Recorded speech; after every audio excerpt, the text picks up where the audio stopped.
uma blusa lá de alguém no carro. Ainda bem que era masculina.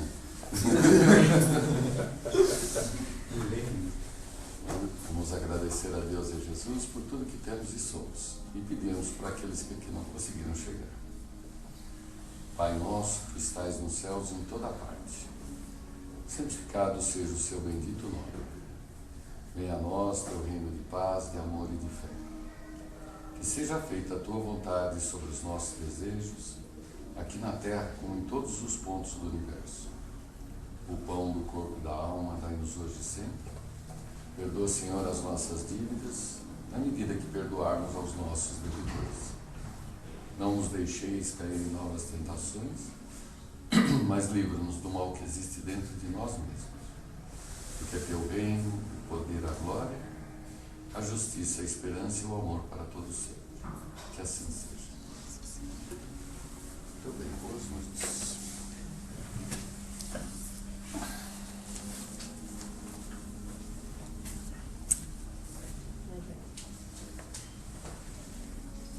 Se quiser ler, leia, senão pode dar para o delegar para alguém na família.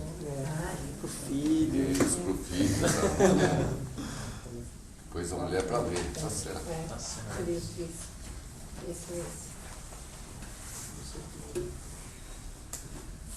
O capítulo 23. Deixai os mortos enterrar os seus mortos.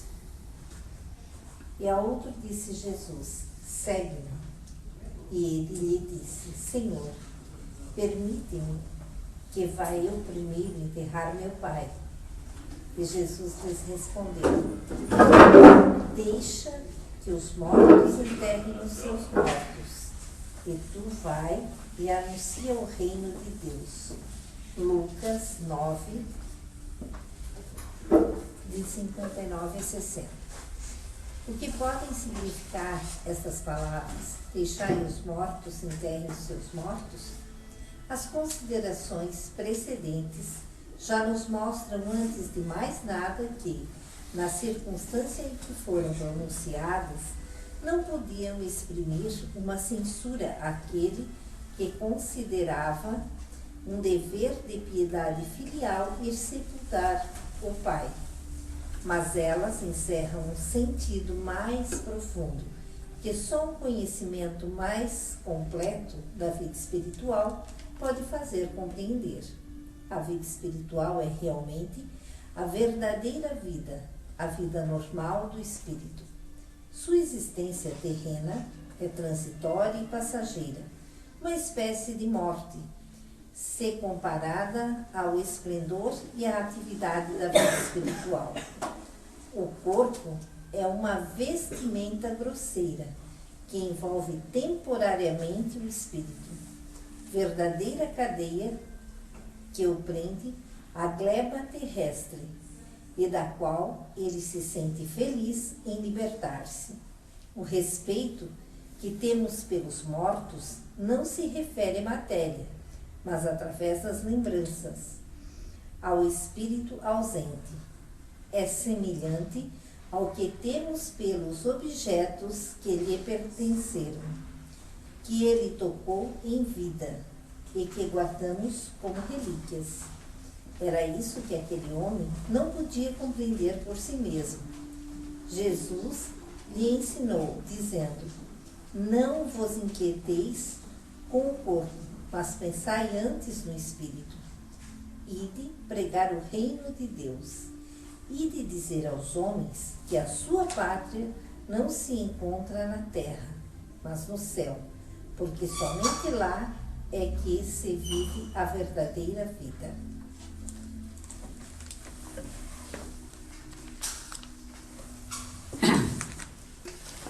Nós já comentamos aqui que essa e mais duas passagens semelhantes a essa que provocaram a conversão de Santo Agostinho, né? Então, quando Santo Agostinho, que conhecia Ambrósio, que era o padre quem falava na igreja, na antiga igreja de Milão, né? ele, naquele dia, ele já conhecia, mas naquele dia um espírito apareceu para ele, né, de um jovem, e falou: vai que hoje é teu dia. Né? E aí ele foi ouvir o evangelho lá pregado por Ambrósio. Agostinho era maniqueísta ainda. Maniqueísta é aquele que, maniqueísmo era uma escola filosófica que entendia que as coisas no mundo eram constituídas de sim, não, certo, errado, dois lados, essencialmente, né? Era uma mistura de ensinamentos orientais, cristianismo, e que começou ali na Babilônia. Né? Então ele era maniqueísta. E quando ele entrou, Ambrósio abriu o evangelho, como nós abrimos aqui, que é Santo Ambrósio, né? E apareceu primeiro aquela passagem que diz para aquela pessoa, né, para aquele que busca a salvação, Jesus coloca assim: largue tudo e segue-me, esquece de ti e venha me seguir. Isso incomodou Agostinho, né? Incomodou porque ele falou assim: quem é esse Jesus que está exigindo que eu largue tudo? Por que eu tenho que largar tudo? Por que eu não posso conviver, ter uma vida normal e uma religião, um pensamento filosófico? Né? E esse foi o primeiro tema. Logo em seguida, né, veio esta passagem que nós acabamos de ler, que ela acabou de ler. Né?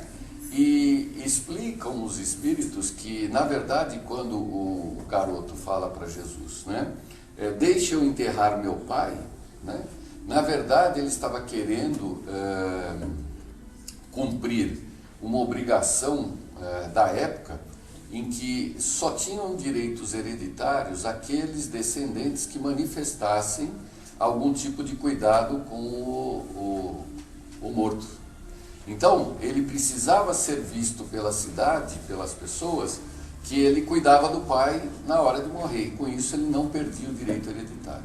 Jesus, sabendo disso, falou, né, deixe os mortos enterrarem os mortos. E Agostinho também se incomodou mais ainda com essa segunda passagem, até que finalmente, algo semelhante em que Jesus fala para um outro pretendente aos céus, que deve doar tudo que tem, largar e segui-lo.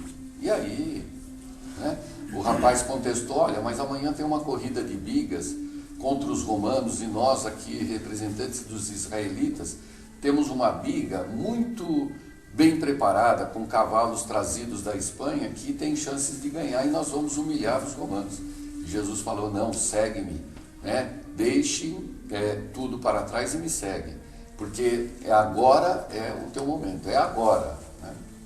E o rapaz não quis saber e foi para a corrida.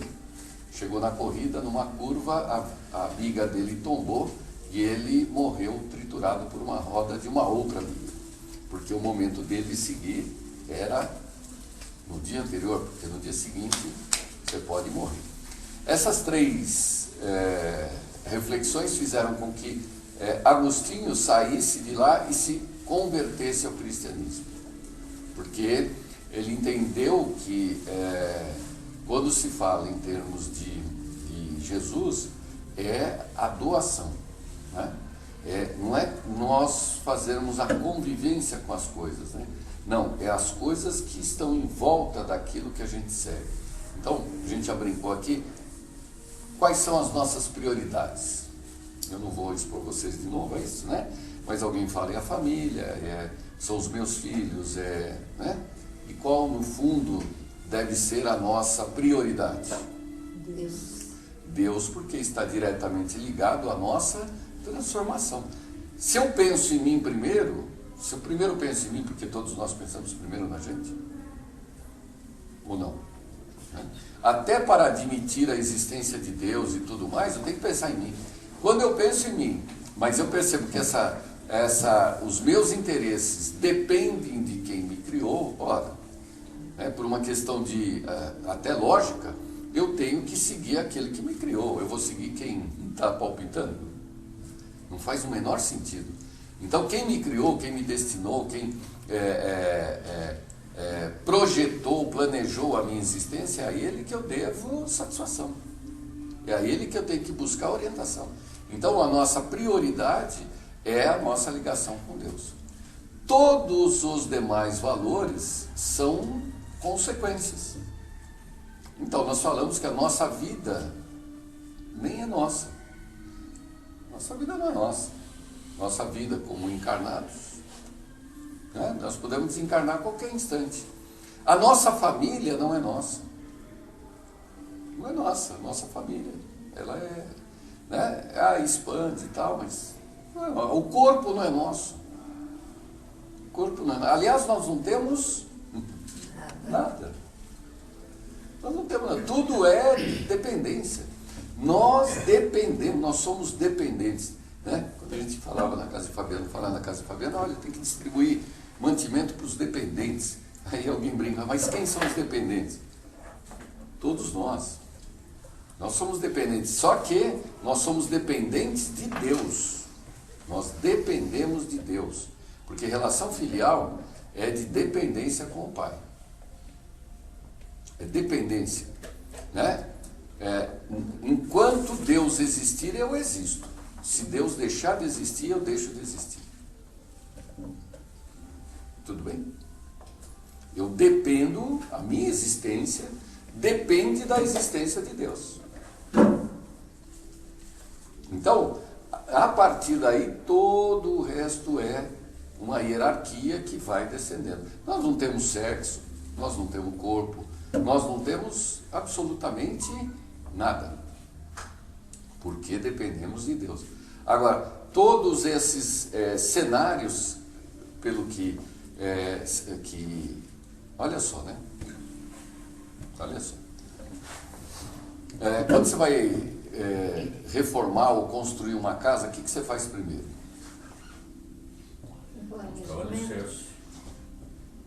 Coitado. Antes, o projeto. Você tem que projetar. Se eu não projetar, o alicerce vem depois do projeto. Eu tenho que saber o que eu vou fazer. Tem 2 andares, tem 3, é terra, tem 1 quarto, tem 2 quartos. Eu tenho que fazer o projeto. E o projeto é uma criação mental. Olha só que doido, né? Quer dizer, ele não existe. Porque o homem, ele quando... porque é o seguinte, o homem vivia, né? Vivia lá na natureza e tal, e via o mamute, via o elefante, via tudo, né? Aí um deles chegou e desenhou na caverna lá, né? E o outro que olhou falou, este aqui não é o mamute, mas é o mamute. Por que é o mamute? Porque ele identificou um desenho com o verdadeiro. Mas não é, porque aquilo lá é uma representação. E aí um terceiro falou assim, nossa, aquele treco está lá, esse aqui está aqui. Então existe uma ponte entre este desenho e o que existe. Quem é essa ponte? O pensamento. Então existem coisas além do que eu apalpo, que são essas criações mentais. Então, antes de eu fazer a casa, eu crio mentalmente, daí eu construo. Né? Em algumas instituições, sabe como é que Deus é chamado? Grande arquiteto do universo. Já ouviram falar disso? Tem até uma simbologia, G-A-D-U. Grande arquiteto do universo. Não é para legado, não se legado. Se lê grande arquiteto do... Grande arquiteto? O que o arquiteto faz? Projeta. Né? E nós, homens, o que nós fazemos? Nós executamos, materializamos aquilo que ele projetou. Somos construtores, todos nós, construtores sociais. Por quê? Porque, né? Agora, espera um pouquinho. Se quando eu termino a casa, ela é uma materialização de uma criação mental, não tenho a menor dúvida que tudo que existe é uma criação mental de Deus. Nós vivemos na criação mental de Deus. Isso aqui, ó, É matéria, mas essa matéria que é o fluido cósmico universal, condensado, tal. O que é isso no fim? No fim, tudo representa uma criação mental de Deus. É criação mental. Tanto quanto você cria um projeto de uma casa. Só que com a diferença que ele projetou e ele deu liberdade para os seus filhos para criar, para co-criar, para materializar aquilo que ele projetou. Entenderam a dependência? Total. É total. E essas criações mentais, elas têm maior ou menor intensidade em função da do nosso entendimento. Na medida que a gente vai expandindo o nosso entendimento, vai ficando mais claro a amplitude e profundidade da criação mental. Tranquilo? Né? Ora, então, a dependência, ela é umbilical. Nós vivemos em função de Deus. E não é que ele quis, não é que ele projetou um dia e está sentado no domingo lá assistindo o jogo do Brasil. Não é. Ele está mantendo tudo isto agora, nesse instante, nesse presente. Se você somar com o que a gente discutiu há algumas semanas sobre passado, presente e futuro, você vai ver que o trabalho, se assim a gente pode chamar, a ação, a atividade divina, ela é o quê? Presente, constante, onisciente, ativa, participativa. Porque ela participa. Ela é tanto que você faz em função da vontade dela. A vontade de Deus é agora. É agora. Então você tem que executar, fazer o que Ele espera de você agora. Que hora? Toda hora. Toda hora. Porque o projeto dele, a criação mental, é... Espera um pouquinho. Mas se eu começar a pensar assim, e lembrando da definição de Santo Agostinho, que tempo é quando tem o presente que vira passado, né? O futuro que vira presente, o presente que vira passado. Então, né? Isso é o tempo. Quando o presente não vira passado, não é tempo. É o quê? Eternidade. Então vivemos na eternidade divina. Vivemos na eternidade divina. É como se nós estivéssemos... Lembra? O pessoal dessa época, dessa geração, não. Mas o pessoal daquele que já tem 5, 10 mil cabelos brancos, né? Tinha um hábito, não precisa contar, mano. Você, eu. Todo mundo olhou para você. Naquela nossa época, como é que era na escola? A gente ia na escola, assistia a aula, depois chegava à tarde e passava a limpo.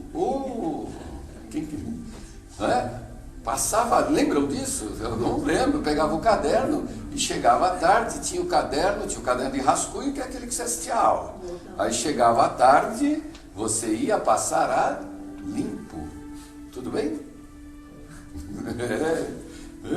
Ora, existia isso, viu? Os mais novos aí, existia isso, né? Passar a limpo. Nós estamos passando a limpo a nossa existência a cada segundo, através das oportunidades que Deus nos dá no presente. Se você for reparar, tudo que eu estou fazendo é resgate e tal, é reparação, é conserto, é aprendizado, é crescimento, é reeducação. O que é isso? A cada segundo eu estou passando a limpo a minha existência. Qual dela? Qual parte? Todas. Estou passando a limpo. A cada coisa que eu faço, ou não estou passando a limpo ainda adequadamente. Vou ter que passar limpo de novo. Então, é como se nós estivéssemos, né? Aí você aprende uma coisa, aquela brincadeira, né? Quando você aprende uma coisa, para que você aprende? Para aplicar. O bom jogador é convocado na seleção, para seleção, ele é convocado. Para quê? Para jogar. Não adianta ser convocado e não jogar. Você aprendeu alguma coisa, você aprendeu é para aplicar. Você está pedindo paciência. Deus te dá paciência, então é para você aplicar a paciência. Quando é que você vai aplicar a paciência? Quando a circunstância é adversa. Tem até alguém que fala, né? Olha, não peça paciência, senão ele vai te criar tantas situações difíceis que só assim é que você vai desenvolver a paciência. Ué? Porque a paciência não te dá, né? A paciência não existe por si. Eu tenho que começar, perdão. Nós não fazemos prece para os nossos adversários? Para quê? Para a gente se reconciliar? Ora, então se a gente vai se reconciliar, a primeira coisa, eu vou me encontrar com o adversário. Ninguém dá para reconciliar por e-mail. Né? Eu tenho que encontrar com o cara. E aí, do encontro, eu tenho que converter esse encontro em passada limpo. Por isso que a nossa vida está coalhada de adversários, adversidades. Né? Não é castigo, é oportunidade para passar a limpo. É claro que você vê quanta coisa assim, né? Quando a gente se vinga, o que é vingança? O que é a vingança? Alguém te faz alguma coisa e aí você fica irado e aí você quer vingança. Qual é o seu objetivo na vingança? Revidar. O que é revidar? Criar o mesmo sofrimento nele. Fazer ele sentir o que você sentiu. Normalmente uma força maior. Aí o juro. Aí não é vingança. Aí não é vingança. Na verdade é que ele não sabe, ele está supervalorizando o que ele sentiu. Está supervalorizando. Para poder querer um jurinho, né? Ele está supervalorizando. Mas na verdade, eu estou querendo que o outro sinta aquilo que eu senti. Nem todos pensam assim. Né? Não pensam, agem, é direto isso. Nem todos agem assim. Não, nem todos se vingam, nem todos pensam assim, né? Então, o que é isso? Aqueles que não se vingam é justamente aqueles que não se importam em que o outro passe por aquilo que ele passou. Então, o primeiro passo qual é? Ora, se eu me sentir ofendido, com raiva, prejudicado, etc., eu quero passar para ele. Só que aí já vem o problema. Se eu quero fazer com que ele sinta o que eu estou sentindo, eu preciso planejar. Certo? Até uma reação eu tenho que planejar. Eu penso primeiro. Ao pensar, eu já impus no meu próprio corpo e para mim mesmo a mesma sentença que eu estou implicando para ele. Instantâneo. É óbvio. Se eu estou querendo que ele sinta, então eu projetei tudo. Pronto, já eu sou a primeira vítima do planejamento da vingança. Ação e reação? Antes disso, não é nem ação, eu não diria nem que é ação e reação. Porque você nem chegou a praticar a vingança, você já está colhendo as consequências dela, porque você está ensinando o teu corpo, tua mente e tudo mais, você está repassando tudo o que você sentiu para aplicar nele. Pronto, você está prolongando o seu sofrimento. E por mais que ele sofra, eu te garanto, você está sim sofrendo mais, porque você já sofreu a primeira vez, depois sofreu a segunda ao planejar, depois sofreu a terceira na hora da reação. É que nem quando você compra sítio. Novamente no arrependimento. É que nem quando você compra e vende sítio. São 3 alegrias. Quando você compra, quando você vende, e mais para frente quando você lembra que você vendeu. Aí você fica mais, né? São 3 alegrias. Né? Não é assim? Então é a hora que você sentiu a coisa porque ele te ofendeu. O planejamento já sentiu de novo. A execução, e aí vai embora, hein? Eu falei 3, mas vai embora. Enquanto você estiver na prática da vingança. E o resgate também. Você demora ainda. Né? Você continua sofrendo. Você continua sofrendo. Porque você quer. Então o perdão que o Mota está falando, nem todos pensam assim, é o cara que é mais inteligente, ele fala, eu tenho que acabar com isso. Eu tenho que acabar com isso. Primeira coisa, sobre o que eu estou sentindo. Eu tenho que minimizar os efeitos da ação dele. Primeira coisa, minimizo. A partir desse instante, eu encapsulo aquilo e não me preocupo em revidar. Por quê? Porque o ajuste de comportamento não cabe a você, cabe ao Pai. Ele está vendo o que está acontecendo. É problema dele com Deus. Você está fora. Diga. Não, então, é porque na verdade eu estou pensando que isso porque a gente está refletindo sobre isso numa coisa grande, né? Com grande repercussão. Então, uma coisa grande, não sei, alguém matou o meu irmão. E aí sim, aí planeja tudo uma vingança. Mas eu fico pensando nas pequenas coisas do dia a dia, assim. Uma fechadinha de carro? Uma fechadinha de Você carro. não revida? Então, e aí essa construção mental durante o dia todo, e a gente condiciona, é um condicionamento, a gente condiciona o nosso próprio corpo a fazer isso o tempo todo. E aí, essa reversão do nosso modo de ser é o tempo todo também, Sim. né? É constante. Por isso que o mecanismo é o mesmo. Ele pode ser para uma fechada de carro ou para... Na fechada de carro, inclusive, o que você faz? Você vai lá e fecha ele de novo, para ele aprender. Não é para ele aprender, é para ele sentir o que você sentiu. Quem te fez professor dele? Né? E quando você... E aí é o seguinte, quando você entra nessa lógica de raciocínio, você se inscreve num clube de todos que pensam assim. É automático, você ganhou a carteirinha na hora.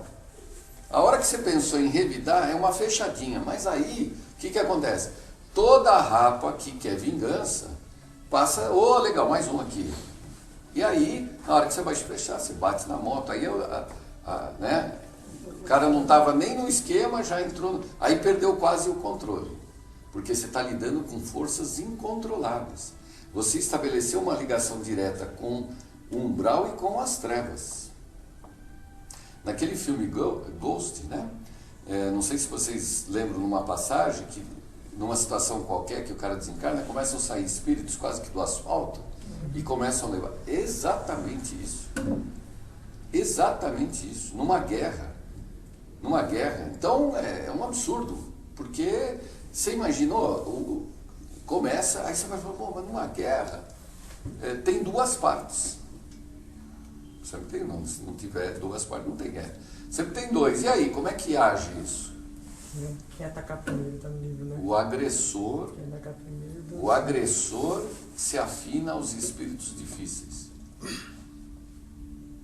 Tá? Em qualquer situação, uma guerra, uma briga, uma discussão, o agressor perde a razão. O agressor, ele se afina primeiro aos espíritos difíceis. É claro que o ofendido também pode se perder e se afinar também. Mas, se ele se mantiver na defensiva o tempo todo, ele está sempre protegido pelos espíritos harmônicos. Porque ele não tem a predisposição da agressão. Aí você vai falar, mas os papéis podem se inverter. Claro, e aí é o caos. É que uma guerra é complicado, né? Porque ao estar já numa guerra, já não tem agressor agredido. Tem, já você já está dentro da guerra. Não, o início. Ah, tá. No início. E o agressor, ele tem uma motivação Sim, ideológica. sim. Totalmente, mas uma vez que você está dentro da guerra, já não está nem... Está os dois já. Então, por isso que a assistência dos espíritos está diretamente ligado à crueldade e à afinidade que você tem com a própria guerra. Tem pessoas que estão lá obrigadas. Então, para elas, aquilo é um negócio, um suplício. Ela vai ter um tratamento. Tem outros... Que vai ter outra... É o paraíso para ele. É uma oportunidade. Ele tá, agora eu posso atirar que ninguém vai me prender. Né? Eu estou em casa. É por isso que no mesmo batalhão, desencarnando todo mundo, cada um tem uma destinação. Cada um tem uma destinação. Pois é. Eu cheguei à conclusão que a maioria das pessoas que vivem aqui, em Santo Amaro, em São Paulo, no planeta todo, né? A maioria é boa. A maioria é boa. É só uma parte pequena, que chama-se a parte podre da maçã, né? Mas a maioria é gente boa. Eu diria que Se não for, se Deus tivesse a ideia de destruir a humanidade, e já teve algumas vezes, já houve algumas coisas, não faria por causa da grande maioria que é boa. Não, Mota, vamos mais longe. Não existe parte podre da maçã. Existe. Não. Não existem filhos proscritos de Deus. Existem. Não. Então vai ficar. Então, Mota, sabe o que acontece? Todos são bons, então? Todos vão chegar à angelitude. Todos são bons, a sociedade de Todos vão chegar à angelitude.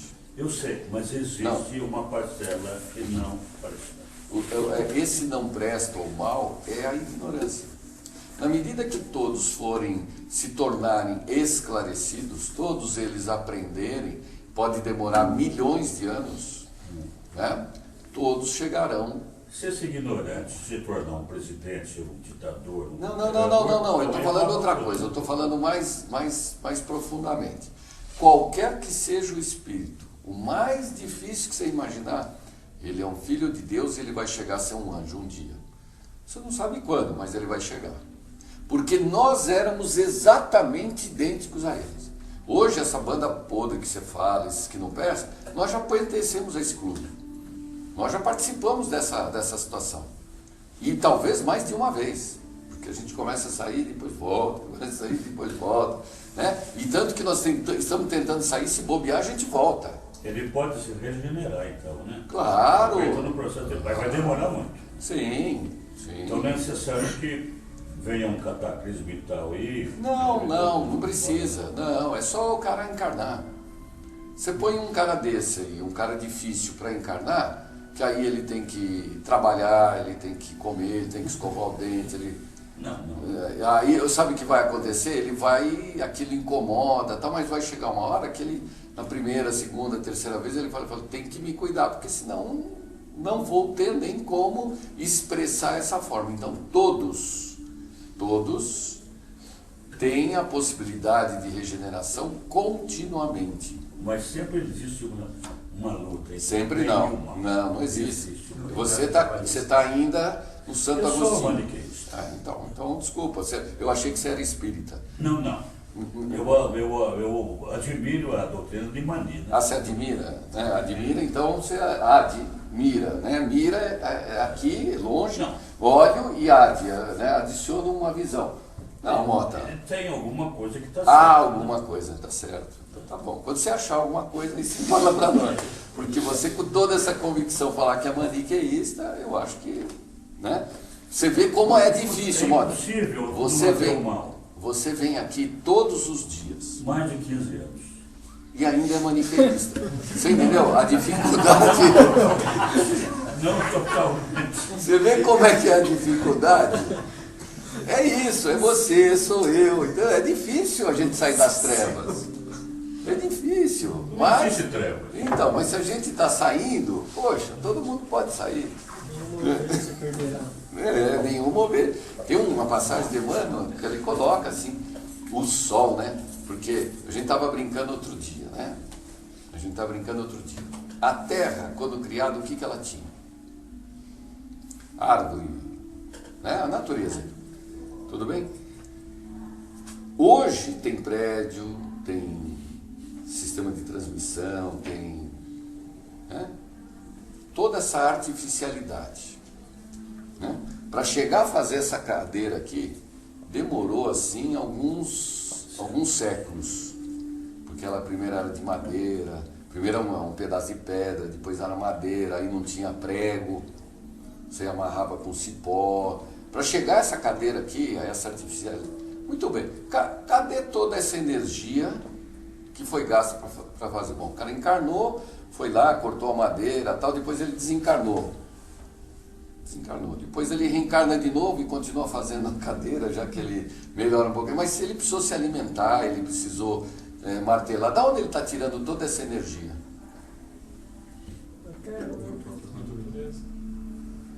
bem, da natureza. E a natureza traz da onde isso? Do Sol.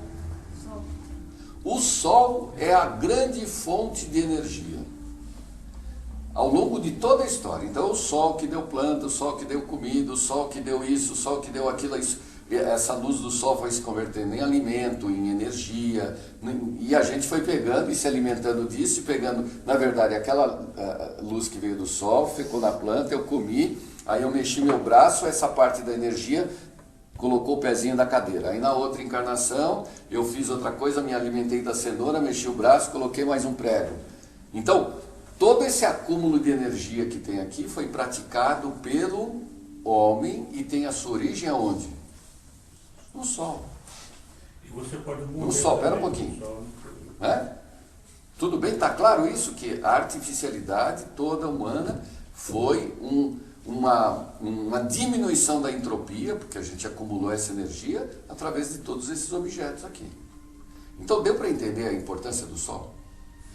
Isso vale para a Terra e para todos os outros planetas. E aí Emmanuel fala que apesar de toda a importância do Sol para a vida na Terra e para em todos os outros planetas, ele vale menos do que o espírito mais perverso que possa existir no universo, para os olhos de Deus. Deu para entender?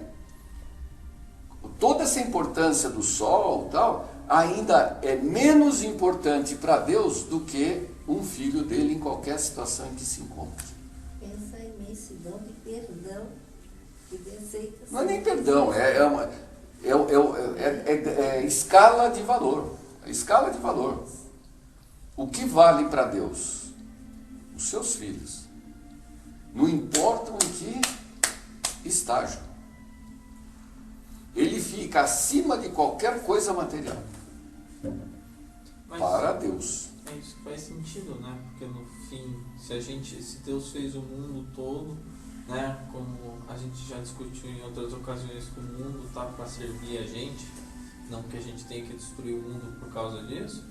Então, se faz da maneira, de certa forma, lógica. Sim, mas o duro é você reconhecer isso. Né? Você perceber que isso tem vários efeitos. Né? Primeiro, para você acabar com essa bobagem de ficar deprimido. É um contrassenso à própria tristeza, à revolta, à indignação, à inaceitação da própria vida como ela está apresentada para você. Por quê? Na prática, você não entender isso que a gente está falando. Porque não tem sentido você ficar deprimido, triste, depressivo, sem esperança, desesperado. Não faz sentido. E, por outro lado, coloca os pingos nos is, né? Quer dizer, é o que o texto falou. A encarnação é uma prisão. A encarnação é como se você estivesse dormindo. É uma prisão. Se é uma prisão, você imagine quando você adquirir a liberdade? Dá para imaginar? Né? Toda a exteriorização das faculdades de espírito. Os deslocamentos, as visitas, as possibilidades, as conversas, o conhecimento, a absorção de conhecimento, o descobrimento. É assim, é assistir um filme de Spielberg, né? Um negócio fenomenal, o tempo todo. Por isso que o espírito aceita o mergulho da encarnação, porque ele sabe que uma hora ele vai morrer. Aliás, ele só aceita nascer, porque ele sabe que uma hora vai morrer. Por quê? É a garantia que ele volta para aquela condição de liberdade máxima. E melhor, né? Melhor, é um trampolim. É um trampolim. José, eu só queria deixar claro o seguinte, quando eu falei do maniqueísmo, o mal e o bem, veja bem, o problema é o seguinte, o mal e o bem são duas entidades que se interligam. Desculpa, Mota, a gente E não está... todo bem existe o mal, Desculpa. e todo mal existe o bem. Essa é a tua filosofia, a tua escola filosófica. A nossa é diferente. Não existe contraponto ao bem. Assim como não existe contraponto à luz. Se tem a luz e a escuridão, a escuridão não tem um raio negro que ele disputa com um raio claro. Mas é Não. Isso Isso está escrito, não é minha opinião. A partir do momento que a luz entra nas sombras, ela ilumina e o mal não Quem resiste. escreveu também não sabia. Não sabia. Quem é?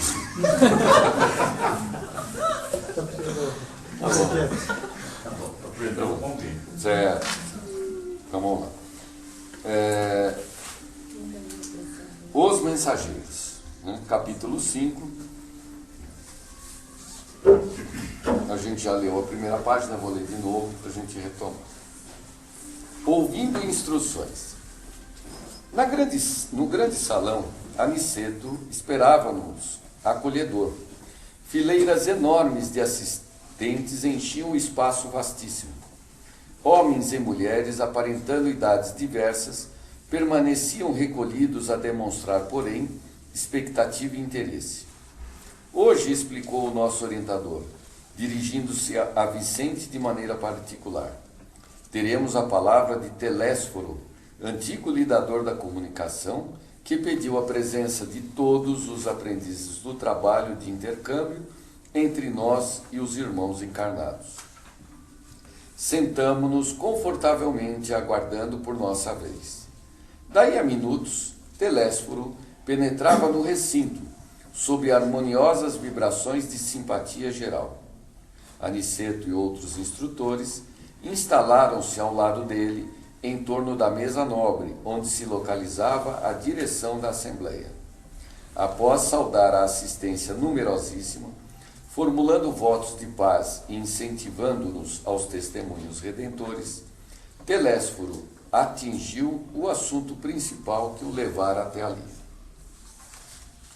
Agora, disse com autoridade sem afetação, conversaremos sobre as necessidades da representação de nossa colônia nos trabalhos terrestres. Aqui se encontram companheiros fracassados nas intenções mais nobres e irmãos outros desejosos de colaborar nas tarefas que condizem com as nossas responsabilidades atuais. Referimos-nos às laboriosas atividades da comunicação no plano carnal. Vemos nessa reunião grande parte dos cooperadores de nosso lar que faliram nas missões da mediunidade e da doutrinação, bem como outros muitos colegas que se preparam para provas dessa natureza nos círculos da crosta. Nossa repartição vem promovendo grande movimento de auxílio a irmãos encarnados e desencarnados que se revelam incapazes de qualquer ação além da superfície terrestre. Nossa tarefa é enorme. Precisamos disseminar ensinamentos novos, relativamente à preparação dos que habitam nossa colônia, considerando os esforços e realizações do presente e do porvir. Destaco aqui o trecho em que ele fala ensinamentos novos. Como assim, Zé? O que são ensinamentos novos? Ora, Kardec nos trouxe, primeiro foi Jesus que nos trouxe que todos nós chegaremos ao céu, né? Então era um pulo assim, né?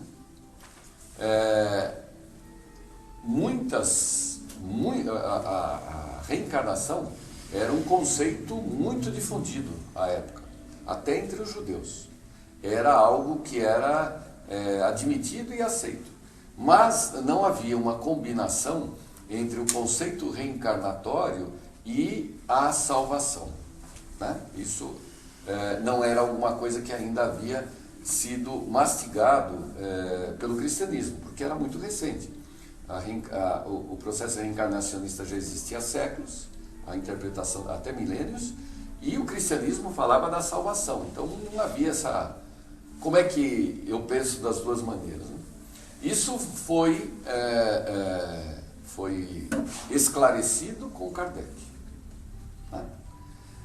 Jesus colocou que é preciso voltar à terra, né, e ao pó para que a gente consiga atingir a salvação, mas não havia associação de que isso significava reencarnação, tanto que a Igreja Católica admitiu a palavra ressurreição, né? Muito bem, com Kardec isso ficou muito claro. Muito claro. Então é o seguinte, para chegar no céu, vai todo mundo chegar no céu. Estou acabando de brincar com o Mota agora. Todo mundo vai chegar no céu. Só que não é numa pernada só. Não é num salto só. Não é numa encarnação só. Tanto isso é difícil para entender que muitos pensadores, se você perguntar as grandes figuras da humanidade, eles colocam Gandhi, colocam Buda, todos no mesmo patamar de Jesus. Por quê? Porque eles entendem que numa pernada cada uma dessas figuras também chegaram à salvação. Mas não é assim, né? Não é assim. Kardec deixou claro que é através de patamares. São patamares em que se atinge através das reencarnações. Né? Então Jesus não fez a sua cristianização encarnado na Terra. Isso é óbvio. Ele não conseguiu a sua salvação na Terra. Ele já era o Cristo na formação. É outra situação. Né? Ele passou por situações semelhantes a que nós passamos e estamos passando. Também passou. Só que não foi na Terra. Foi, acho que, Kryptonita, algum planeta aí, né, em que ele levou, não sei qual é, né, algum planeta que ele levou, ou vários planetas que ele levou a evolução dele, mas não foi na Terra. Então não dá para fazer qualquer equivalência entre a encarnação de Jesus na Terra e qualquer outro ser da humanidade. Não tem, não dá para comparar. Vem o Consolador Prometido, a doutrina espírita, que mostra que são patamares, e assim nós começamos a vislumbrar, né, quais são os passos. Mas até isso a gente imaginou que era numa pernada um pouquinho mais esticada. E aí veio o Chico, né, através dos espíritos de nosso lar e outros, né, que falam entre os patamares tem degraus. Né? Não é assim que você põe uma perna no terra e uma perna no primeiro andar, não. Tem aqui, tem aqui, tem aqui, tem aqui, tem aqui, tem aqui. Não é assim? Eu peguei um livro já aqui, que eu li um parágrafo inteiro, tinha mais de uma dezena de linhas, em que ele falava: o espírito reencarnou na Terra na profissão de sapateiro, soldado, contador, médico, engenheiro. Um parágrafo inteiro de profissões, onde cada profissão é uma encarnação, só para dar uma ideia, né? Muito bem. Então, significa o quê? Que nós não sabemos tudo sobre a espiritualidade. Aliás, não sabemos quase nada. O que nós sabemos são os limites, as fronteiras, que são estabelecidas pela lógica, pela razão.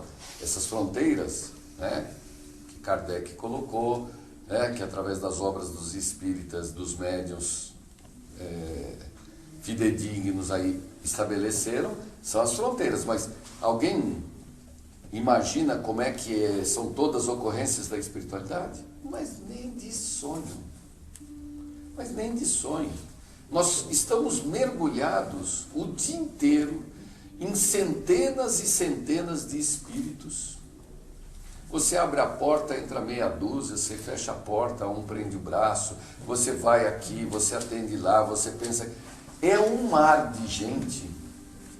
É um mar de gente. É um mar de influenciações. São pensamentos atravessando, que a gente nem tem noção. Por que a gente não tem noção? Por vários motivos. Um deles é que se eu tivesse consciência de tudo isso que está à minha volta, primeiro eu me assustaria. Né? Segundo, eu não conseguiria conversar mentalmente. Né? Vocês imaginem você no meio de uma feira, com aquela gritaria toda, você quer conversar com alguém, não vira. Se você não quer conversar com alguém, vá jantar numa churrascaria, você não conversa. Pizzaria. Né? Se você quer conversar, você vai numa cantina. Os homens chavequeiros sabem as fórmulas. Né? não é isso? Você vai... Você já imaginou se nós ouvíssemos tudo que está à nossa volta? Fica doido. Vão ficar doidos. Alguém já ouviu falar de alguém que ficou doido? Todos que estão no hospício. 99% daqueles que estão nos hospícios estão assim, são loucos. Por quê? Porque estão vendo tudo isso. E mais uma outra coisa fundamental: se nós soubéssemos que nós estamos sendo olhados e vigiados o tempo todo, nós alteraríamos o nosso comportamento por medo e não pela moral. Por respeito. Não, por medo. Você não rouba a goiabada no supermercado porque tem a câmera, sorria, você está sendo filmado. Se não tiver a câmera, você continua na dúvida. Enquanto você está em dúvida, você pode ou não aplicar a moral. Porque moral está diretamente ligado à liberdade de escolha. Eu só posso falar em condição moral se eu tenho liberdade para escolher. Se eu não tenho liberdade para escolher, isso não é moral. Isso é medo. Igual no trânsito, né? Com as avenidas que indicam que tem radar. Se Isso. indicasse, o pessoal ia sair rasgando. Não, pessoal, eu. Não tem pessoal, sou eu. Se não tem Não radar, tem mesmo. não tem, né? E aí, você percebe a diferença, esse pensamento, depois a gente vai discutir, de Kant, né? Naquele que você está vigiado, você fez por medo, você fez o certo, o comportamento é correto, mas você não fez por dever, você fez por medo. Enquanto que, se você tem a liberdade de escolher, não está sendo vigiado, e aí fez, aí você tem o mérito, porque você não fez para ganhar alguma coisa ou de medo de alguma coisa, você fez porque tem que fazer. Esse é o dever kantiano, que é o pensamento mais aprimorado sobre o conceito moral cristão, que é o pensamento moderno cristão. Então, você tem que fazer, não é porque você vai ganhar o céu, não é porque você vai reencarnar na outra vida com uma condição melhor, não é porque os espíritos vão te ajudar. Você tem que fazer o certo porque é o certo. É sem barganha. É sem barganha e sem medo. José. Por isso, Nota, dá um tempinho, por favor. Por isso que nós não temos esse contato com todos os espíritos. Porque se nós pudéssemos ver e ouvir tudo isso, estaria tolhida a nossa liberdade, o nosso livre-arbítrio. E se está tolhido o meu livre-arbítrio, eu não faço porque eu aprendi. Eu faço por medo. A hora que eu aprender, que todo mundo vai aprender, aí as cortinas se abrem. Porque daí você vai passar a ter a mediunidade incorporada no seu corpo. É o seu sexto sentido. Então, nas gerações futuras, nas encarnações futuras, a nossa mediunidade tende a se aflorar nos próximos milênios. Mas só vai se aflorar para aqueles que aprenderam a se comportar corretamente, sem barganha e sem medo. Sem câmera. Fale, Posso irmão. falar? Não, é uma colocação do Salmo 91 que você está falando aí. O Salmo 91 começa assim: os olhos de Deus estão em todo lugar, então cuide-se. Estou certo quem conhece o Salmo? Não, ninguém dá dúvida. Mas ao você colocar isso, você está agindo por medo. Não, é por medo. Ele está Então, mas só que... O salmista está colocando exatamente Tudo isso bem. para que dá. Não, mas nós estamos falando... Estão em todo lugar, a cada minuto. Mas nós estamos colocando que você tem que fazer porque é o correto. É como dirigir fora do Brasil, o comportamento Você da pode direção. fazer, mas está sendo Né? dado, né? O comportamento quando você dirige em alguns outros países, fica lá na tua pistinha, parou, andou. Se o outro está livre, você não muda de pista. Isso é o nosso comportamento. Né? O cara está lá, parou, vou esperar. Não tem essas escapadinhas. Nós, que somos pessoas deseducadas, nós estamos achando que sempre nós temos privilégio. Então, se a minha fila parou, eu vou tentar ir na outra. E aí eu vou, passo e tal. É a nossa vida. É a nossa vida. A nossa vida é isso. Ou eu faço as coisas certinho, né, porque tem que fazer, ou eu fico driblando a vida. Isso se reflete aonde? Em tudo. Por exemplo, futebol. Todas as outras culturas fazem o certinho. A nossa essência qual é? O drible. É não fazer o certinho. É não fazer o certinho, é o improviso. Você vê como é cultura. Você pega os países estrangeiros, eles acreditam, desde crianças, ficam ensinando para os filhos que ele tem que estudar, que ele tem que fazer isso, que ele tem que fazer. Quando ele chegar adulto, se ele souber tudo direitinho, está tudo certo. Né? Então ele vai estudando ao longo da vida inteira. Não, nós, assim como no futebol, nós fazemos um vestibular. O aluno não estuda a vida inteira. Ele não estuda, ele não faz lição de casa, ele não estuda, mas ele acha que na hora do vestibular vai acontecer um milagre e ele vai fazer 89 pontos de 90. Mas o videogame ajuda muito. Não é assim? O Brasil não treina a seleção durante 4 anos. Mas ele acha que na hora que nos 15 dias vai acontecer um milagre e ele vai pôr todo mundo na frente de todos os que estão há 4 anos treinando. Nem sempre dá certo. Aliás, às vezes é bom não dar certo para aprender. Porque é um desrespeito à disciplina, ao mérito, né? É uma valorização demasiada do improviso.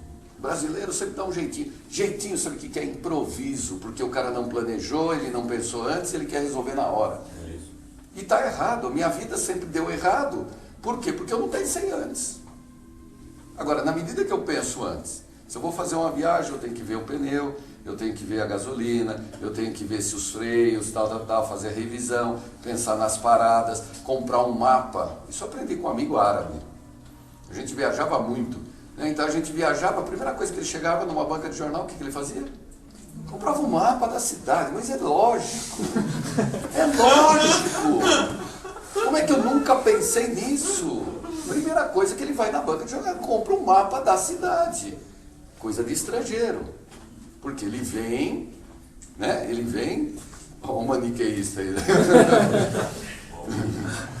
Ele vem para um lugar que ele não conhece, ele tem que começar a andar. Não, o que a gente faz? Vamos lá. Vamos lá, chega lá, aí você vai na praça, onde tem a praça aqui, onde tem um lugar legal para comer. Aí você vai perguntar para o pipoqueiro, porque só que o pipoqueiro, ele nunca teve grana para comer num restaurante legal, então ele vai te indicar qual? O que ele conhece, né? Os sujinhos. Nós temos lá no escritório o sujinho, só que meu escritório fica em cima do Dinhos, então nós temos os sudinhos. É o que ele vai indicar. E aí a gente vai ficar bravo, porque, pô, mas o cara indicou, mas é o que ele sabe. Veja, são pensamentos tão simples. São pensamentos tão simples que nós não praticamos. Não precisamos ser um exército, mas também não pode ser essa esculhambação. Né? Emmanuel fala da mediunidade. 3 coisas precisa ser para a média. O que é que tem que ser? Disciplina, disciplina e disciplina. Que disciplina ele está falando? A da seleção? Certamente não é. É a disciplina do indivíduo. Tem um livro, Desobsessão, tem vários livros, que o dia da sessão você tem que se preparar, não é só não comer carne.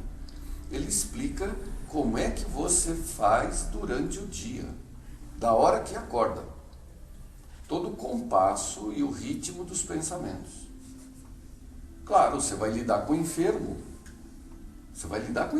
que são os espíritos que são enfermos, não é isso? E nós também somos enfermos, então, né? Então eu não posso comer carne, não vou ficar discutindo assuntos excitantes, vou controlar meus pensamentos, vou fazer uma leitura, tá? Vocês fazem isso para vir à sessão? E se eu fizer? Puxa, você vai ganhar tanto. Você já ganha na hora que você começa a fazer. Você vai ver que... Por quê? Porque como espírito, você não enxerga... Você pega o nosso lar aí. Nós estamos lendo. Você não vê espírito atrasado, apressado e correndo.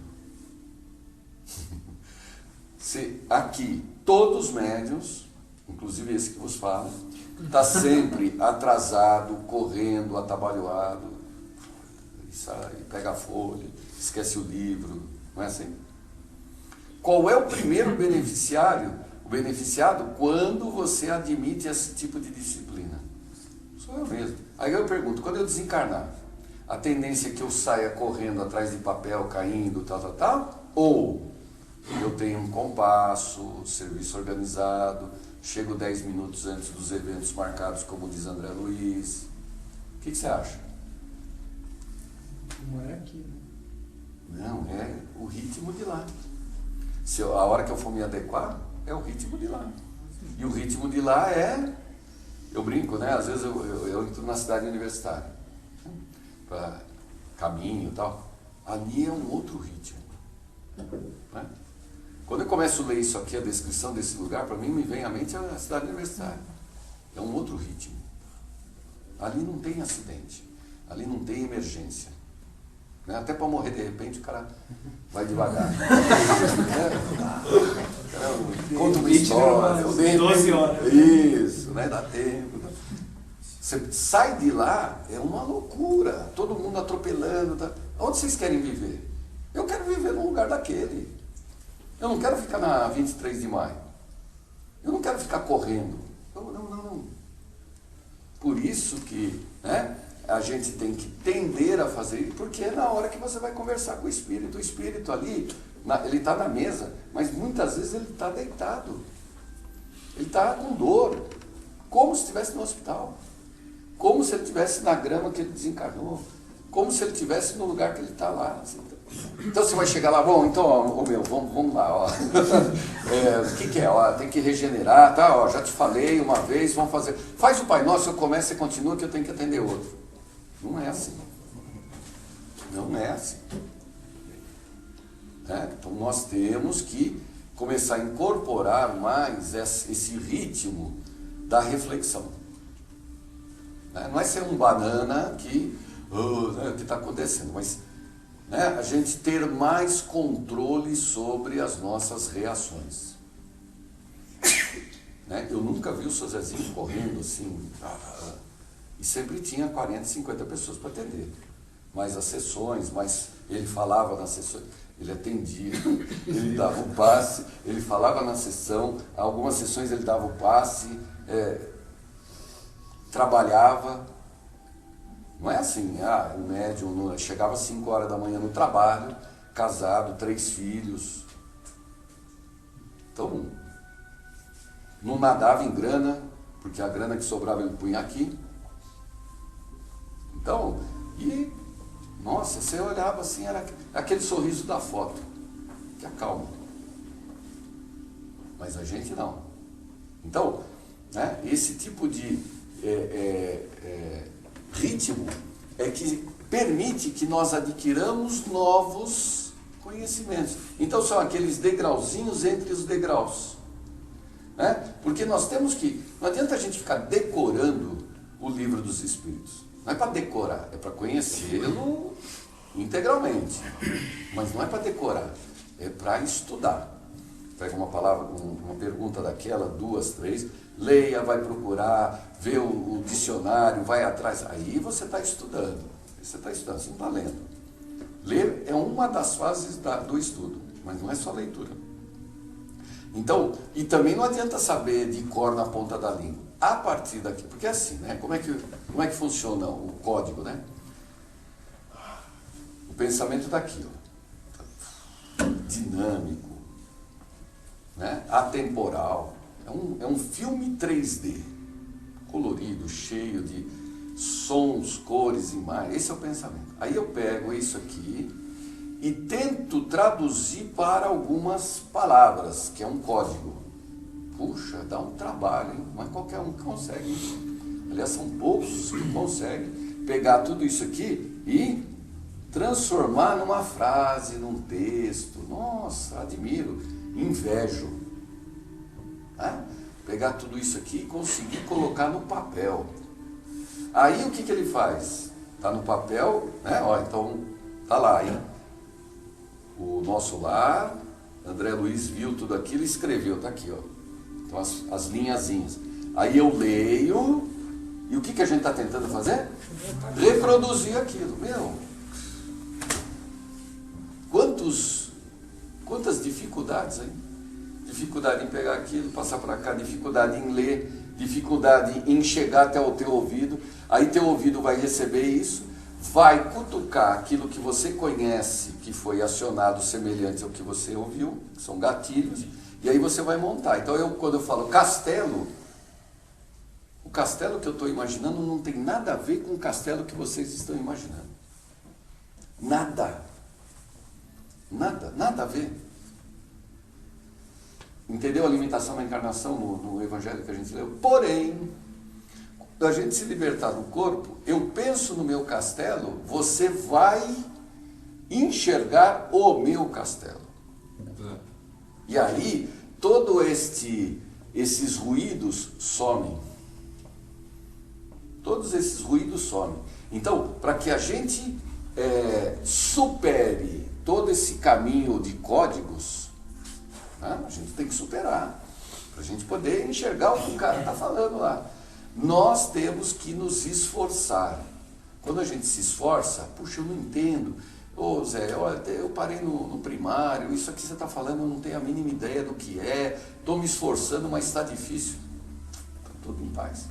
Se você está se esforçando, na hora que você dormir, os espíritos vão pegar você e vão levar lá no castelo que tem que saber como é que é. Mesmo que você seja um analfabeto. Porque você superou. Né? Isso tudo faz parte de novos conhecimentos. Tudo bem? E os espíritos estão afoitos, eles estão assim, se segurando, eles não veem a hora de, pô, e aí, esse cara já aprendeu alemão para eu passar um negócio para ele em alemão? Não, ainda não, então pô, tem que esperar. Então ele já aprendeu, estou falando uma língua que é fácil, ele já aprendeu um pouco de francês, ele já pensou sobre aquele assunto? Não, então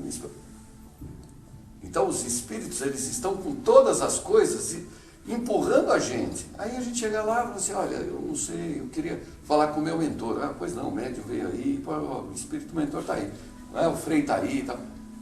Eu caso com a Maria ou com a Paula? Eu troco de emprego ou não troco de emprego? Né? Fulano me falou isso, eu vou agir assim, nossa, deu para entender? Você está usando espíritos da ordem de doutorados para perguntar como é que se atravessa a rua. Para colocar band-aid, né, em cortezinho da canela. É isso que a gente faz. Você imagine o conhecimento desses espíritos, os pensamentos, os estudos, e eles estão aí, ó. E essa turma anda ou não anda? Anda ou não anda? Né? Mas não é andar aqui só. É durante o dia. É o que você está fazendo, o que você está pensando, o que você está buscando da sua vida, né? É isso que ele está... Né? Então vamos lá. E é isso que se traduz, pelo que eu entendo, por novos conhecimentos. Eu ia perguntar que quando você usou o exemplo de código, como as palavras representando uma imagem, e quando o médium usa a psicometria, quando ele lê essa informação e traduz isso para uma imagem, não é mais ou menos esse processo? É. Então, no caso, só continuando em cima desse exemplo, o médium que ele conseguisse ler pela psicometria a palavra convertida em imagem. Geralmente ele não lê a palavra, ele lê o objeto. Ele lê as vibrações impregnadas do objeto. Como elas realmente são. Não, como aquele que participou. Isso. Como aquele que viu, passou para aquele objeto. Então isso fica impresso. Fica impresso e ele lê a minha interpretação. Ivone Pereira tem 2 descrições do desencarne do pai e da mãe. E cada uma delas foi feita por um espírito diferente. e ela via de acordo com a interpretação do espírito. Que estava fazendo isso. Isso, então o espírito que estava olhando o desencarne, o enterro, se ele era um espírito com detalhes do tipo romântico e etc., ela enxergava isso. Aquele que fosse mais realista, mais pragmático, ela enxergava de acordo com a interpretação do espírito. Por isso que até isso é um problema, né? A realidade é uma grande interrogação, né? Todo médium, ele capta, até o médium clarividente, vidente, que parece que ele enxerga sozinho, não, ele está captando a leitura do espírito que está mostrando para ele. E o espírito que está mostrando para ele tem a sua própria impressão, peculiaridade, o que chama atenção. Diga, Quem são esses espíritos que mostram para o plano? Geralmente o mentor. O mentor do médium. O mentor do médium. O espírito responsável pela encarnação dele. Ou alguém que está destinado àquele trabalho que está vinculado a esse mentor. Ou algum espírito obsessor que o mentor permite que interfira para aprendizado do médium. E se for uma auto-obsessão? Porque se os espíritos podem projetar imagens... Sim, na verdade seria quase como uma reprodução do que ele já havia praticado, isso é possível também, né? Mas por isso que a necessidade... Pelo próprio animismo... Isso, traz a personalidade de outra encarnação. E essa outra personalidade faria com que ele... Isso, por isso que é importante ter um guardião. Sim. Anjo da guarda, né? A gente é o guardião, é um espírito guia, é o teu professor particular, é o teu pai particular, ele é o que... Né? É o cara. Resolve. Resolve. E o outro do garoto? Você que está chamando o outro. Eu estou preocupado no que está me ajudando. E se o outro for melhor que esse? Não existe isso, mano. Então tá bom, desculpa. Com relação ao conhecimento, que às vezes em algumas citações nos livros dizem que esses livros, o livro dos espíritos, o livro dos médiuns, às vezes surgem algumas perguntas e o espírito fala que não é para você saber isso agora. Porque toda a obra ela foi colocada para uma sociedade de pessoas que estavam católicas, ou protestantes, ou muçulmanas, que no momento histórico em que aconteciam os fenômenos e elas estavam buscando os fenômenos, então o espiritismo não, o mediunismo naquela época do século XIX era uma coisa assim, que era o fantástico, né? Então era muito misturado com circo, com teatro, né? E para chegar nessas pessoas, olha como é interessante, né? Os espíritos não inauguraram a doutrina através de um livro de religião. Eles inauguraram através de um livro de código moral, que foi o livro dos espíritos. Então as pessoas leram aquilo pelo seu interesse acadêmico, do conhecimento. Né? E os espíritos explicam em obras póstumas, era importante que começasse assim, para que não houvesse uma rejeição generalizada inicial. Depois que a interpretação daquelas verdades levaram a um questionamento, bom, e daí? Que a grande sacada é essa, hein, gente? Você conhece um médium, todos vocês talvez tenham chegado na doutrina assim, eu estou com um problema, a minha vida está de um jeito, a minha vida... conheço um médium, que o cara é legal, ele é bom. Você vai lá, né, vai conversar com o médium, e o médium prova para você que existe espírito. Isso é um negócio... Ele prova. Como é que ele prova? Você não acredita. Eu não acreditava. Então, ele falou, como que é isso? E aí ele falou, olha, é assim, assado, assim. Então, os espíritos existem. E o espírito está falando isso, legal, tá. Então tá bom, tá, e daí? E agora? O que eu tenho que fazer? Não. Aí é que muda o mediunismo para o espiritismo. É o seguinte, todo esse mundo dos espíritos que estão aí, eles não estão para resolver sua vida. Eles estão para outra coisa. Eles estão aí para mostrar que você tem que se modificar, você tem que se tornar cristão, tal. Aí você fala, bom, mas eu já fugi da igreja católica por isso, né? Agora eu caí no mesmo lugar? Só que o motivo agora é outro. Lá na igreja você fazia por medo, para não ir para o purgatório, para o inferno. Não, agora você vai fazer porque tem que fazer. Porque na medida que você fizer, as coisas ampliam. O negócio é tão complicado, não. O homem não tem a liberdade de escolha? Tem. Então ele escolhe de um jeito ou do outro. Né? Ele delibera pelo que ele quer fazer. E os parâmetros que ele usa, a gente chama de código moral. Vocês conhecem alguns códigos morais? Tem muitos. Ao longo da história tem vários. Que são os valores. O que é que define se eu opto por um ou por outro são os meus valores, que estão mudando ao longo da história. Hoje nós sabemos pela doutrina espírita que existe um código moral universal. Eu não entendi. Existe um código moral universal. Estão entendendo o que eu quero dizer? Tem algum lugar que está escrito como você deve agir. Ah, mas eu não sei dele. Não sabe mesmo. Porque você só vai descobrir, ter acesso, a hora que, não por medo, nem por interesse, você aprender a optar, depois você vai descobrir que você está fazendo o que é certo, porque aqui está escrito o que é certo. Deu para entender o que eu quis dizer? Hoje, você está aprendendo a se convencer de que tal comportamento deve ser feito porque é certo. Você está questionando, mas por que eu tenho que fazer? Faço, não faço, tal. Você está aprendendo. Depois que você se convenceu e agiu e tal, aí vem a cortininha e mostra, ó, tá vendo? Ó, você está fazendo certo porque estava escrito que isso aqui é certo. Ó. Então agora, por que você está fazendo isso aqui?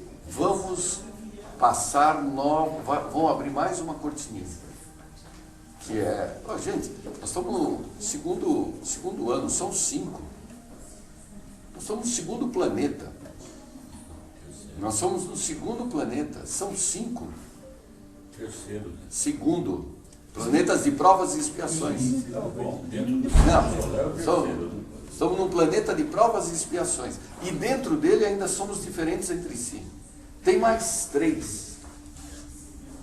Então você acha que o que tem para aprender? E quais são esses planetas? Regeneração. Não. Tem nome? Tem.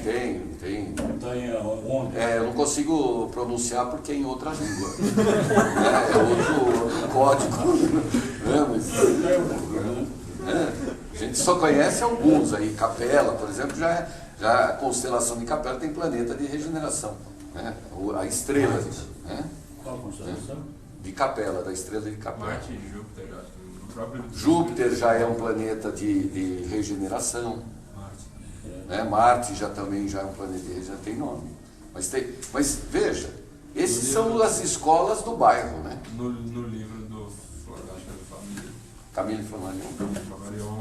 Cada encarnação em média de Júpiter é 500 anos, 1000 anos, cada encarnação. E lá é um planeta de regeneração, ou seja, quantos mais 1000 anos, X anos vai ter que passar? Mas isso aqui é nesse sistema solar nosso, né? Que não é nada, eu estou falando, é a periferia. Nós estamos aqui em Heliópolis, né? Então é aqui, tem Alphaville, tem outras coisas. 1000 anos de luz, Os novos 60 mil anos de luz. Os novos pensamentos, os novos ensinamentos, eles estão ansiosos para que nós estejamos prontos para aprendê-los, mas muitas coisas nós não estamos prontos ainda. Você sabe como é que eu enxergo isso? É mais ou menos assim. Voltando lá, né? Quando eu tinha que passar meu caderno a limpo, que foram muitos, né? Rapaz, para aprender uma racionalização, eu fazia 10 exercícios. Eu teve uma vez uma prova de História do Brasil, foi marcante, né? Eram 50 perguntas com 50 respostas. Aí passamos um dia inteiro, eu e mais 2 amigos, decorando todas as respostas. Decorando. Foi um negócio maravilhoso, que era, a pergunta era em azul, número em vermelho, a resposta era em preto, decorando. Então ele falava 24, aí o cara, pá, pá, pá, pá, 32, pá, pá, pá, pá, pá, pá, e eu, 50. E quanto nós tiramos? Zero. Por quê? Porque não decoramos as perguntas.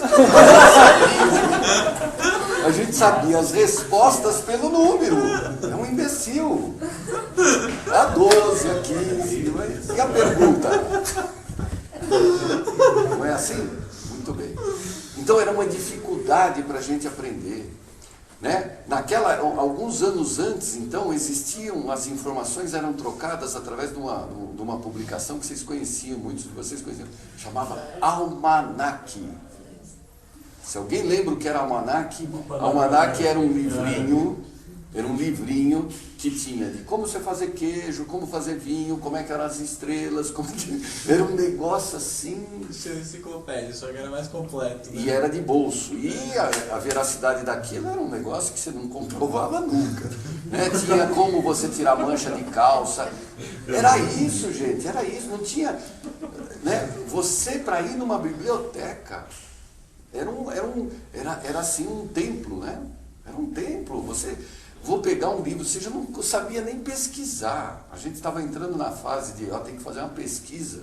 Aí você chegava assim, mãe, tem que comprar Barça. Aí o pai falava, mas nem, ou eu compro a Barça ou eu compro Fusquinha. Que a Barça era a enciclopédia que... E aí a gente fala, bom, e agora? Tem que falar com a professora. Ia na biblioteca. Gente, vocês não têm noção do que era o conhecimento. Hoje, né? O que essa molecada que não estuda já sabe? Como assim? Olha, eu vejo os alunos, amigos dos meus filhos e tudo mais, eu olho para eles assim, o que eles, com a idade que eu tinha, têm de carga de informações e manipula, assim, é um negócio absurdo. É um negócio, exercícios que eu não conseguia, tinha dificuldade para fazer para vestibular, tinha dificuldade, porque... Pega tudo isso, né? A gente fazia escola estadual, depois ia fazer vestibular. Né? Tinha que fazer cursinho, no cursinho você aprendia 90% da matéria. Né? 1 ano, 2 anos, 3 anos. Aí eu tinha aluno que para entrar em medicina tinha que fazer 5 anos. Eu tinha um aluno que fez 10 anos de cursinho para entrar em medicina. Por quê? Porque não tinha informação. Você pega essa molecada de hoje, mesmo sem vocação para o estudo, ele não tem vocação. Mas eles têm assim, a matéria que é jogada para eles é de uma quantidade que você fala assim, nossa, como é que pode? Eu olho os exercícios assim, eu não acho difíceis os exercícios. Um moleque de 14, 15 anos, pai, é difícil mesmo, todo mundo rodou e tal. Sim, mas só que esse exercício eu vi quando eu tinha 18, 19 anos. Ele está vendo com 13, 14? Então, exatamente isso. Quer dizer, não está preparado... Numas. 7 anos já. Não está preparado numas. Né? Porque a quantidade é tanta que a gente perde toda essa bobagem. Né? Então o que está acontecendo? Nós somos espíritos dificílimos. Nós ficamos até poucos anos atrás, a gente sabe mais, porque a gente é esclarecido, porque eu estou na doutrina, porque eu já li não sei quantos livros.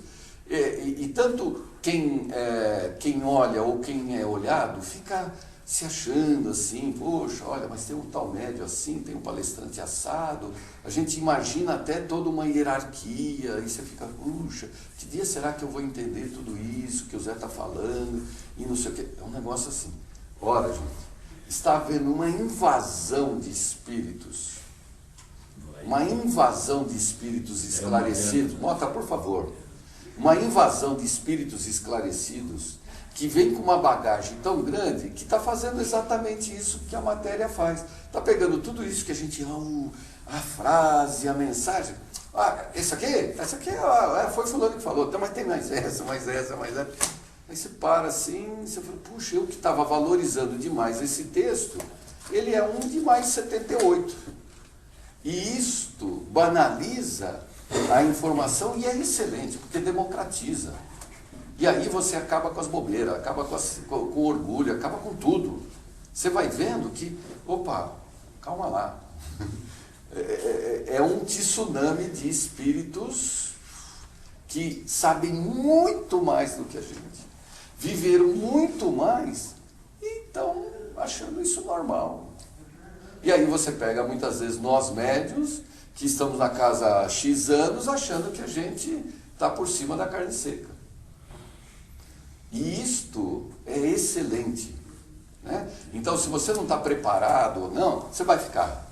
Por quê? Porque na medida que eu tenho 3, 4 amiguinhos que estão ali entendendo, poxa, já me incentiva. Né? Eu vejo meu filho, né, ele gostava de uma musiquinha lá, e porque um toca violão, o outro toca violão, ele começou, pai, eu quero de aniversário um violão. Eu falei, já perdi uma grana, né? Já vou comprar o violão, né? Vou dar na mão do cara, vou perder 500 conto aí, porque é assim, né? Eu quero, não, mas pai, eu quero o bom, não quero aquelas violas lá da Santa Ifigênia, eu quero um negócio. Então você vai, aí o cara começa a tocar e fala, pai, se até o final do ano eu passar, você me dá uma guitarra? Eu falei, que guitarra?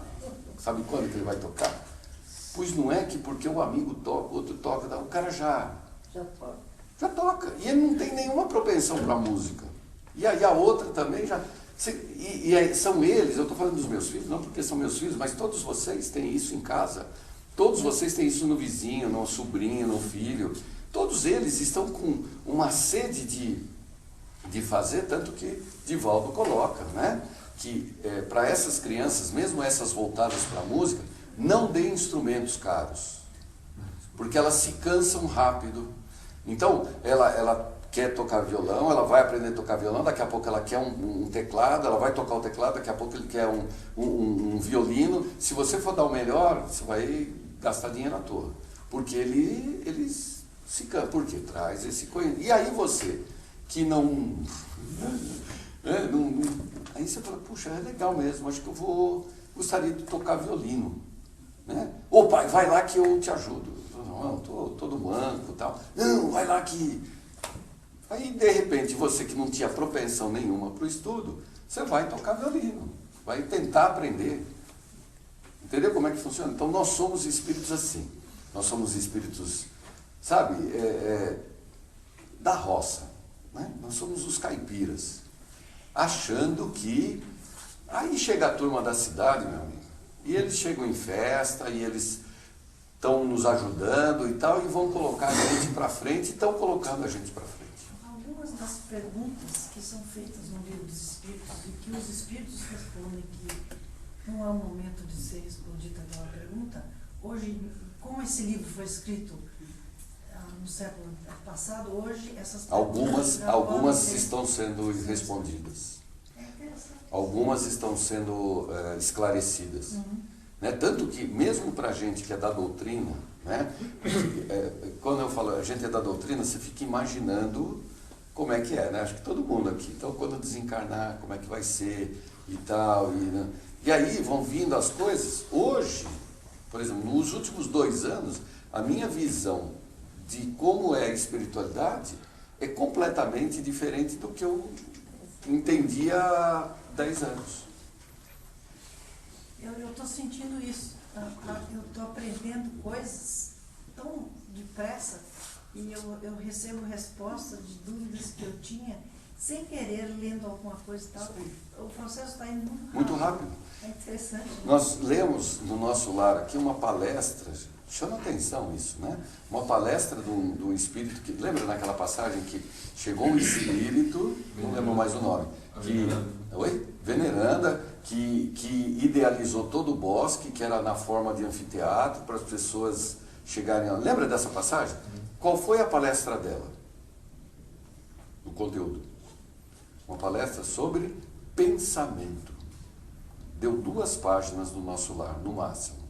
Gente, nós já falamos sobre pensamento com uma profundidade maior do que aquele conteúdo daquela palestra. Não profundidade porque nós sabemos mais, não é nada disso. É que chegou mais informações na nossa mão que vocês ouviram mais sobre pensamento do que aqueles espíritos no nosso lar naquele dia. Deu para entender? Vocês, nós aqui, nós discutimos muito mais do que foi falado lá. É exatamente isso. Né? Quer dizer, é muita coisa e é rápido e é legal. E o que acontece? Por que tudo isso? Porque precisa acelerar o processo de esclarecimento nosso e de... Gente, é muito triste viver nas sombras. Às vezes é uma conversa, não é uma leitura. Sim. Uma conversa com a dona Neuza. Uma reflexão, uma mensagenzinha, Não, mas tudo bem, mas vamos pegar os espíritos que estão presos aos processos de vingança deles. Eles estão perdendo esse bonde. Estão perdendo esse bonde. Não estão? Eles não estão lá brigando, estão ocupando a casa, estão presos aos tesouros, estão presos às pessoas.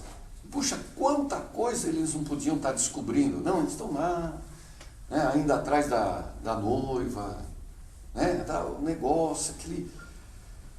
Puxa, a sensação que você está sentindo em relação a esses espíritos, dá para ter uma ideia da sensação que os espíritos que nos esclarecem sentem em relação a nós.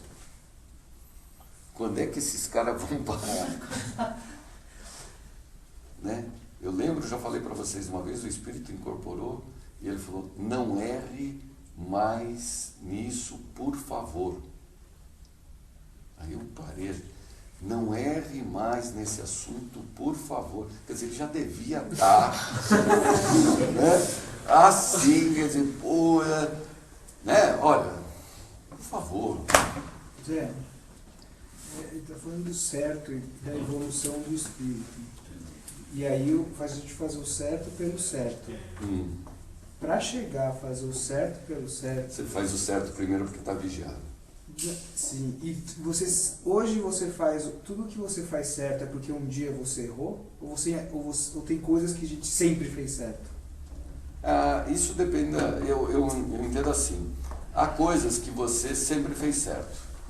Né? Desde os primórdios do espírito. Senão você estaria dizendo que o espírito tem que errar para acertar. E não é assim.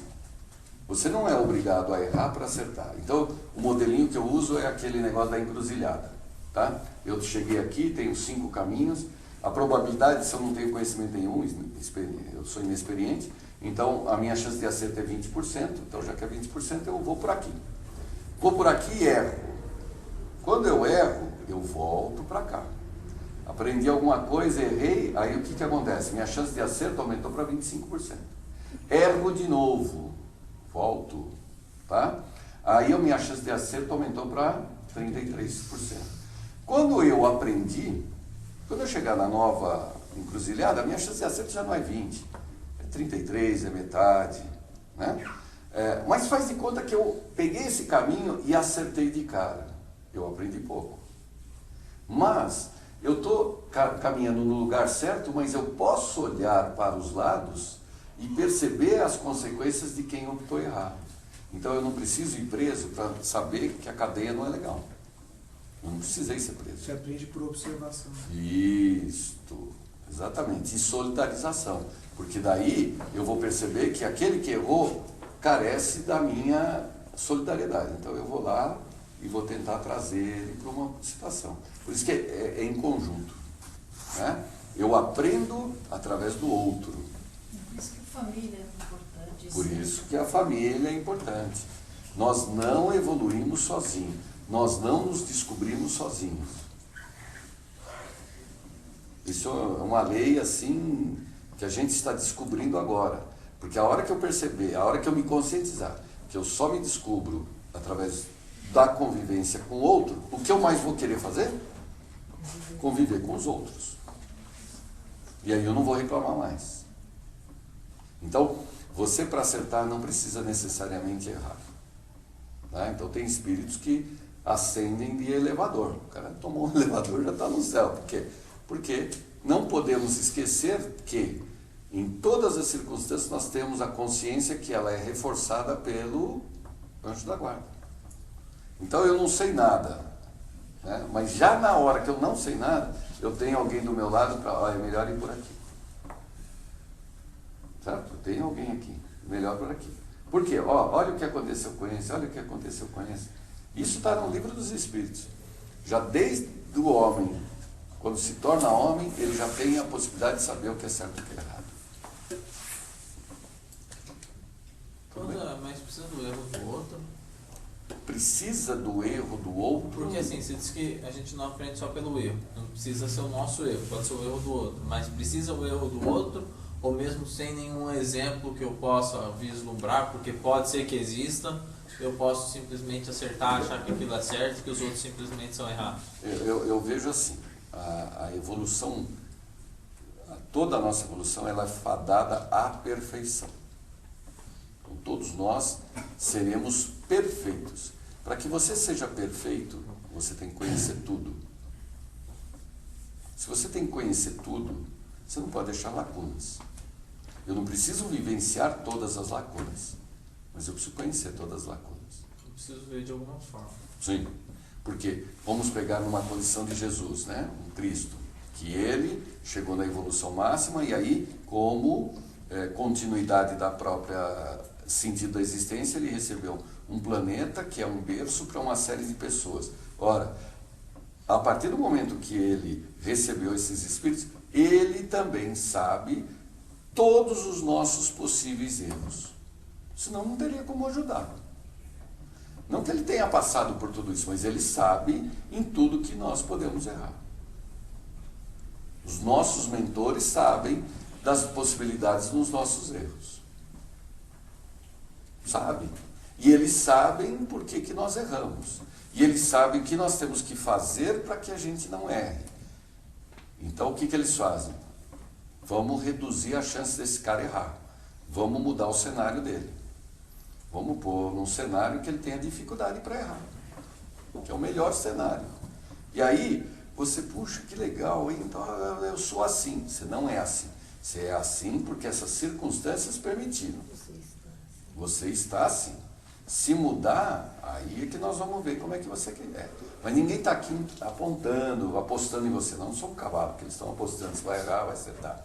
Então o que eles vão fazendo? Eles vão ampliando essa fronteira para que você acerte sempre sem o risco, com o risco mínimo de errar. Esse risco mínimo de errar a gente chama de prova. Então, quando você está em prova, não é porque os espíritos estão apostando em você. Não, é porque chegou o momento de você repassar aquela decisão para aprender. Você tem que repassar aquela decisão.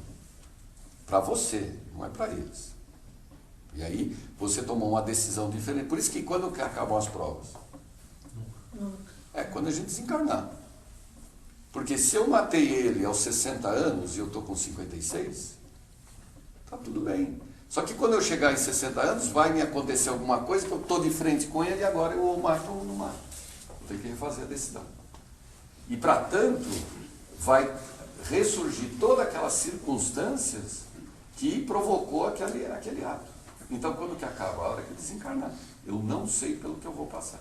Agora, na medida que eu me antecipo na minha transformação, eu posso ser privado de passar essa prova, pode ser até diminuída e não ter que repassar a decisão, porque eu já repassei antecipadamente de forma voluntária. Por isso que eu não preciso errar para acertar. Estou com um problema. Não, então tá bom, que bom. Eu estou com dois. Segura aí. Não é agora nós vamos terminar, depois a gente conversa. Fernando, você faz o Pai Nosso, por favor. Agradecer então a Deus, nosso Pai, mais essa oportunidade, a Jesus, nosso Mestre, e a todos os Espíritos que sempre nos auxiliam. Pai nosso que estais nos céus, santificado seja o vosso nome. Venha a nós o vosso reino, seja feita a vossa vontade, assim na terra como nos céus. O pão nosso de cada dia nos dai hoje. Perdoai as nossas ofensas, assim como nós perdoamos a quem nos tem ofendido. E não nos deixeis cair em tentação,